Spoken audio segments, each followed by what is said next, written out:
तो दंगों के दरिंदे में सबसे पहले बात उत्तर प्रदेश के बहराइच की करेंगे, जहां राम गोपाल मिश्रा को जिस तरीके से मौत के घाट उतारा गया, उसे देखकर सभी के रोंगटे खड़े हो जाएंगे।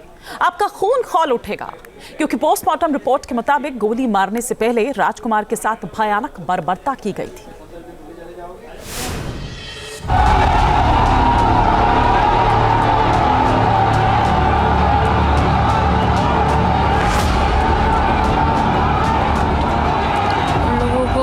सजा चाहिए फांसी की। जिस दिन उन्हें फांसी चढ़ जाएगी उस दिन हम सुकून मिल जाएगा हम लोगों को। राम गोपाल मिश्रा को बुरी तरह तड़पाया गया।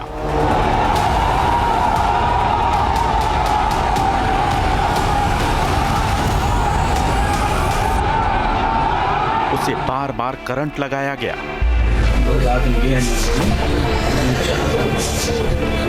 उसके पैर के नाखून खींचे गए।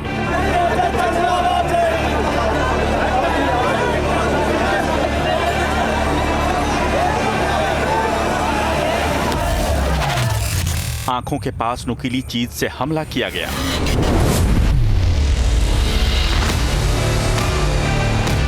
सिर और हाथ पर धारदार हथियारों से वार हुआ।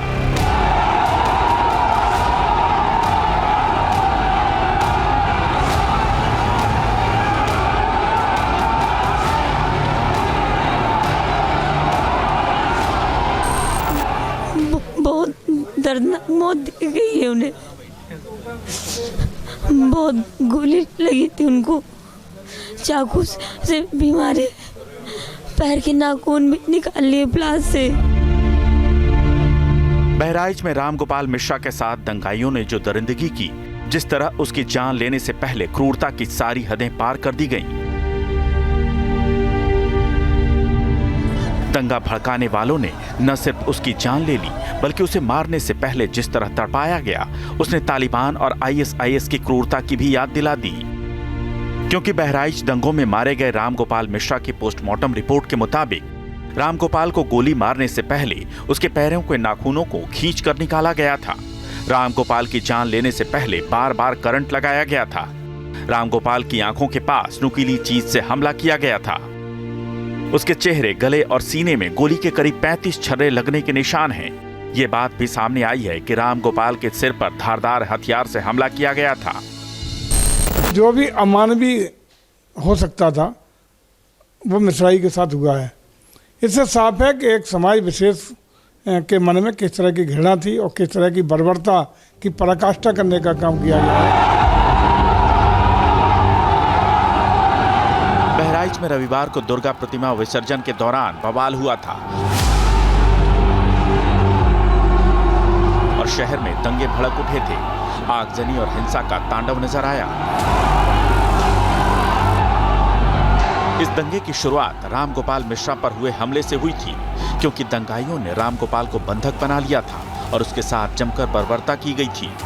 पोस्टमार्टम रिपोर्ट में खुलासा हुआ है कि राम गोपाल की मौत ज्यादा खून बहने की वजह से हुई है। शॉक और ब्रेन हेमरेज को भी मौत की वजह मानी जा रही है। कि हमें लड़का कहाँ तड़पा हुआ मारेगा, जबकि कोई वहाँ मौके पर नहीं रहा, अंदर कोई रहने खींच लेंगे। बहराइच दंगों का मुख्य आरोपी सलमान है। दावा है कि उसकी छत से ही पथराव हुआ था, जिसने दंगों की शक्ल अख्तियार कर ली और राम गोपाल की जान चली गई। जब न्यूज नेशन की टीम उस छत पर पहुंची जहां राम गोपाल जिंदा पहुंचा था, लेकिन जिंदा लौट नहीं पाया। यहां छत पर पत्थरों के टुकड़े और टूटे हुए कांच मिले, जिससे पता चलता है कि साजिश कितनी गहरी थी। सबसे पहले इस छत की तस्वीर आपको दिखा दूं। आप देख सकते हैं कि चारों तरफ कांच की जो बोतलें हैं वो टूटी पड़ी दिखेंगी। दरअसल मूर्ति विसर्जन के दौरान कहा जा रहा है कि यहाँ पर जमकर बवाल हुआ था, पथराव करने की कोशिश की गई थी और उसी दौरान हिंसा भड़की थी, जिसमें राम गोपाल मिश्रा की जान चली गई। राम गोपाल के लिए इंसाफ की आवाज उठ रही है। दंगाइयों के खिलाफ सरकार भी सख्त रुख अपना रही है, लेकिन सवाल है कि क्या हमारे समाज में ऐसे लोग मौजूद हैं जिनके भीतर तालिबानी आतंकियों जैसी सोच पनप रही है, जो आईएसआईएस के कत्लेआम के तरीकों को अपनाकर इंसानियत का कत्ल करने में लगे हैं। ये एक तालिबानी टाइप की सोच जो है ISIS वाली, ये उस प्रकार की सोच को प्रदर्शित करती है।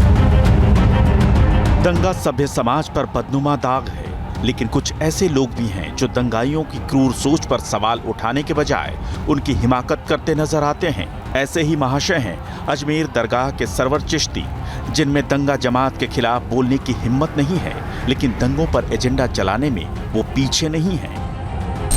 आप घरों में भी घुस जाओगे, डीजे पे गालियां भी बकोगे, धर्म को भी गालियां बकोगे, हमारे लोगों को भी गालियां बकोगे, एक समुदाय मुसलमान समुदाय को गाली बकोगे, और फिर ये भी कहोगे कि मुसलमान रिएक्ट ना करें। बहराइच के दंगों का सच जांच के बाद सामने आएगा। दंगाइयों को सजा भी मिल जाएगी, लेकिन बर्बरता और क्रूरता वाली उस सोच का क्या करेंगे जो दंगा भड़काने वाली जमात के दिलो दिमाग में घर कर रही है। Team news nation. News nation अब व्हाट्सएप पर खबरों के ताजा अपडेट के लिए न्यूज़ नेशन के इस QR कोड को स्कैन करें।